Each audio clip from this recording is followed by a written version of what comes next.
सुप्रभात एवं जय हिंद बच्चों। मैं Abhishek Shukla easy education for exam 2 channel से आज हम पढ़ेंगे कक्षा 10वीं की पाठ्य पुस्तक स्पर्श भाग 2 कोर्स व पद्य का पाठ्यक्रम कबीर की साखी।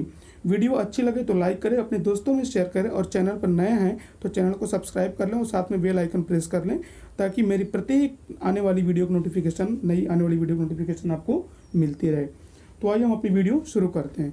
देखिए इनकी पहली जो साखी है इसमें वो क्या कहते हैं, ऐसी वाणी बोलिए मन का आपा खोए, अपना तन शीतल करे औरन को सुख होए। यहाँ पर देखिए वो कहते हैं कि वाणी मतलब बोली, तन मतलब शरीर, शीतल का मतलब है ठंडा और यहाँ पे बोली के अर्थ में इसको लेंगे तो अच्छा हो जाएगा। ठीक है। मन का आपा मतलब है घमंड। तो यहाँ पर कबीरदास जी कहते हैं कि हमें अपने मन के अहंकार को त्याग कर ऐसी भाषा का प्रयोग करना चाहिए जो अपने को अच्छी लगे और दूसरों को भी अच्छी लगे, अर्थात दूसरों को भी सुख मिले। ठीक है। उसके बाद देखिए दूसरा, कस्तूरी कुंडली बसे मृग ढूंढे बन माही, ऐसे घट घट राम है दुनिया देखे नाही। यहाँ पर देखिए कस्तूरी एक पदार्थ है जो खुशबूदार पदार्थ है। ठीक है। कुंडली मतलब नाभि में, बसे मतलब रहती है, मृग मतलब हिरण न।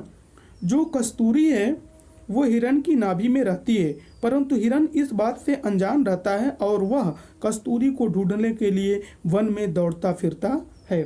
ठीक उसी प्रकार जो राम हैं वो कण-कण में विराजमान हैं, यहाँ तक कि हमारे हृदय में भी उनका वास है, परंतु दुनिया इस बात से अनजान है और उन्हें यानी ईश्वर को ढूंढने के लिए मंदिर, मस्जिद, देवालयों तथा तीर्थों में जाती है।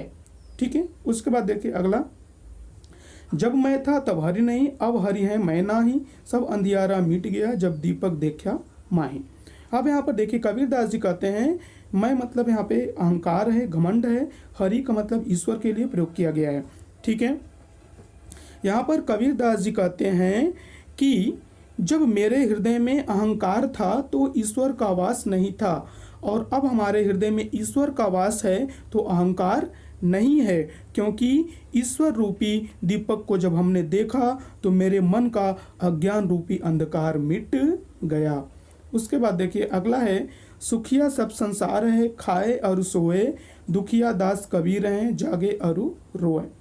यहाँ पर कबीरदास जी कहते हैं कि संसार के लोग मोह माया रूपी अंधकार में खोकर खाने और सोने को ही सच्चा सुख समझ रहे हैं, जबकि कबीर मोह माया रूपी बंधन को काट कर जाग गए हैं और अज्ञानतावश बेफिक्र होकर सो रहे संसार के लोगों को देखकर दुखी होते हैं और रोते हैं तथा ईश्वर प्राप्ति के लिए जागते रहते हैं। उसके बाद देखिए अगला है, बिरह भुअंगम तन बसे, मंत्र न लागे कोई, राम वियोगी ना जिए, जिए तो बोरा होय। यहाँ पर देखिए कहते हैं कि बिरह भुअंगम तन बसे, विरह मतलब अपनों से बिछोड़ने का गम। यहाँ पे कबीरदास जी कहते हैं कि जब अपनों से बिछड़ने का गम शरीर में सांप की तरह लौटने लगता है तो उस समय न कोई दवा काम आती है ना ही कोई मंत्र काम आता है। ठीक उसी तरीके से कि राम वियोगी ना जिए, जीवे तो बोरा हो। जिस तरीके से राम से वियोगी यानी राम से बिछड़ करके, राम से अलग होकर के हम जिंदा नहीं रह सकते और अगर जीते भी हैं तो पागल हो जाते हैं। उसके बाद अगला देखिए, निंदक नेड़ा राखिए, आंगन कुटीच बधाए, बिन साबण पानी बिना निर्मल करे सुभाए। यहाँ पर देखिए कबीरदास जी कहते हैं कि जो व्यक्ति आपकी निंदा करता है उसको आप अपने पास में रखिए।